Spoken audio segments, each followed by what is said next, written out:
बचपन में ज़िम्मेदारी का एहसास कहाँ होता है किसी को। मेरा बचपन भी ऐसा ही था। पता कहाँ होता है कि ज़िंदगी क्या है। खुद से बड़े भाई बहनों के साथ कभी बैठ जाते थे तो उनकी बातें समझ ही नहीं आती थी। लेकिन हाँ, ऐसा ज़रूर लगता था कि बड़े हैं इसीलिए इनकी बातें समझदारी की होंगी, इन्हें शायद सब कुछ पता है। पापा हमेशा एक बात समझाते, कभी कुछ गलत मत करना, और अगर गलती से कुछ हो जाए तो छुपाना मत। हम तुम्हारी मदद तभी कर पाएंगे जबकि तुम सच बोलोगी।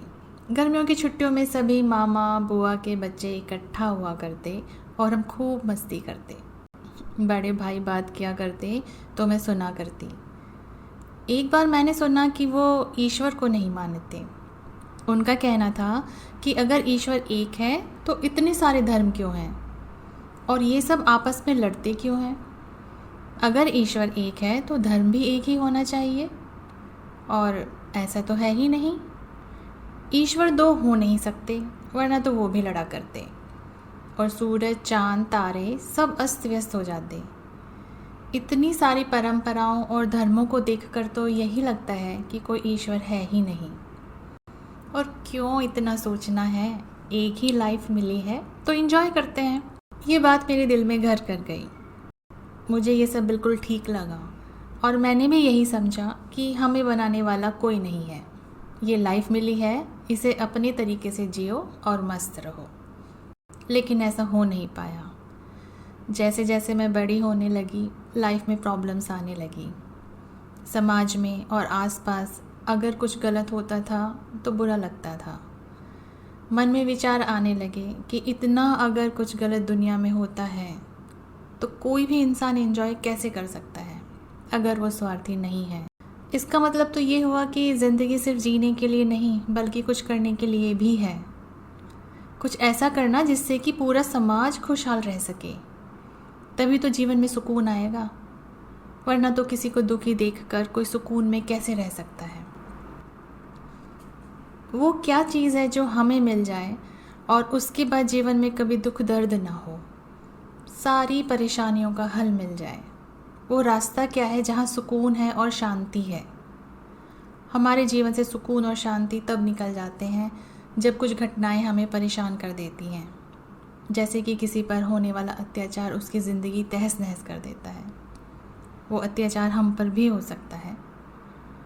समाज में क्राइम क्यों है, कोई डरता क्यों नहीं है, कोई रोकता क्यों नहीं है। जिसके हाथ में न्याय है वो करता क्यों नहीं है। हमें लगता है कि इंसान ने इस सृष्टि पर राज्य करना सीख लिया है। क्या सच में? तो इंसान न्याय क्यों नहीं करता? जिंदगी और मौत हमारे हाथ में क्यों नहीं है? हमारा स्त्री या पुरुष पैदा होना हमारे हाथ में क्यों नहीं है? और जब अपनी मन मर्जी ही नहीं है तो एंजॉयमेंट कहाँ है? छोटी छोटी बच्चियों के रेप हो जाते हैं, खुलेआम कत्ल हो जाते हैं, हर कोई तो सुरक्षित नहीं है। तो ये तो अन्याय है। अगर इंसान अन्याय कर रहा है तो न्याय कौन करेगा, कहाँ होगा और कब होगा? जिस पर ये अत्याचार बीतता है वही जानता है कि उसका दिल किस हद तक बेचैन होता है इंसाफ के लिए, न्याय के लिए। बाकी सबके लिए तो एक खबर होती है, इससे ज़्यादा कुछ नहीं। अगर इंसान न्याय नहीं करेगा तो फिर कोई तो है जो करेगा, कोई तो है। अगर मैं उसके अस्तित्व को नकार नहीं पा रही थी तो मुझे उसे एक्सेप्ट करना था। दिल की बेचैनी बढ़ती चली गई, मन में ख्याल आने शुरू हो गए। मैं इधर उधर सब जगह से कोशिश करने लगी कि उसके अस्तित्व में होने का कोई तो सबूत होगा, कहाँ मिलेगा वो। तब सोचना शुरू किया। मुझे बचपन से ही पेंटिंग का शौक़ था। कोई भी नज़ारा जो अच्छा लगता उसे कागज़ पर उतारने की कोशिश किया करती। जब कुछ ठीक से नहीं बना पाती तो बड़ा गुस्सा आता था, रोने लग जाती थी।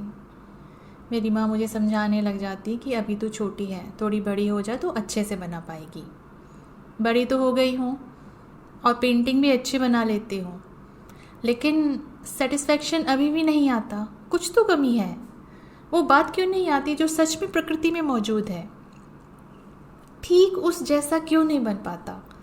मैं इतनी कोशिशों के बावजूद इस नेचर की नकल भी नहीं कर पा रही हूँ। और कुछ लोग कहते हैं कि ये सब कुछ किसी ने बनाया ही नहीं, खुद ही बन गया।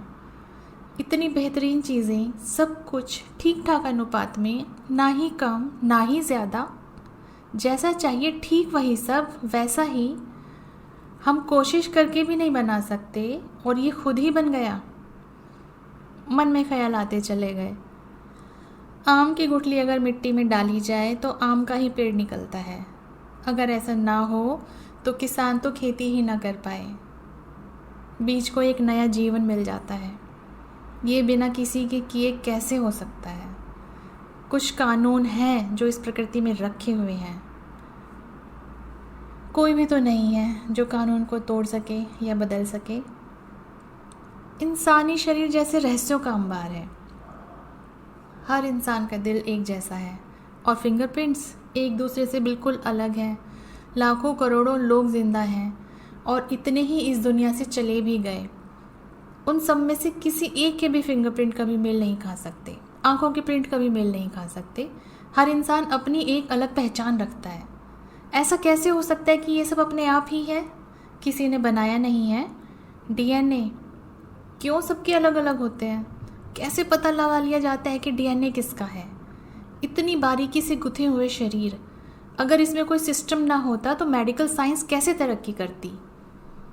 ऐसा लगता है कि सब कुछ हमारी ही सुविधा के लिए बनाया गया है। हमारे दिमाग की मेमोरी लगभग 2.5 GB है। आंखों की क्षमता 576 मेगापिक्सल्स है। हमारा दिल 38 मिलियन बार एक साल में धड़कता है। हमारी किडनी में 1.2 मिलियन फिल्टरिंग यूनिट्स हैं। हमारा शरीर हड्डियों का ढांचा तो है ही, लेकिन कभी गौर किया है कितना फ्लेक्सिबल और कितना मजबूत है? दिमाग की सुरक्षा का कितना ज़बरदस्त इंतज़ाम है, दिल की सुरक्षा का इंतज़ाम है। इस तरीके से रचा हुआ है पूरा शरीर, और पूरे शरीर में नसों का जाल 40,000 किलोमीटर तक फैला हुआ, जैसे इतना लंबा जा सकता है वो जंजाल पूरा हमारे शरीर में समेटे हुए है। और ऐसा किसी एक शरीर में नहीं है, बल्कि हर स्वस्थ इंसानी शरीर में है। सब खुद ब खुद कैसे हो सकता है? कोई यकीन करेगा कि एक बेहद खूबसूरत पेंटिंग रखी हुई है आंखों के सामने और वो किसी ने भी नहीं बनाई, खुद ही बन गई?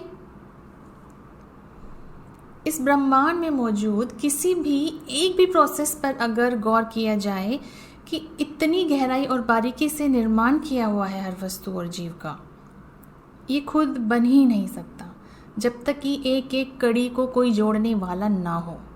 निसंदेह एक शक्ति है जो इस संपूर्ण सृष्टि को संभाले हुए है, और यही वो शक्ति होगी जो न्याय ज़रूर करेगी।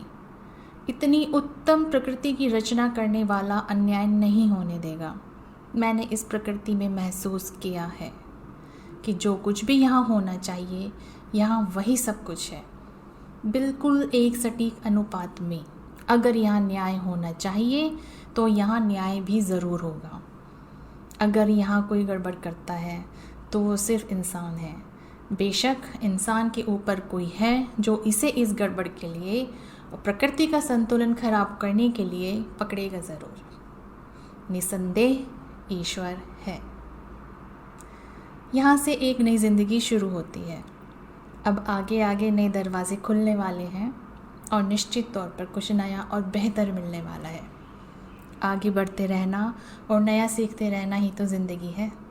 एक शेर है ना, उसूलों पर अगर आँच आए तो टकराना ज़रूरी है, ज़िंदा अगर हो तो ज़िंदा नज़र आना ज़रूरी है।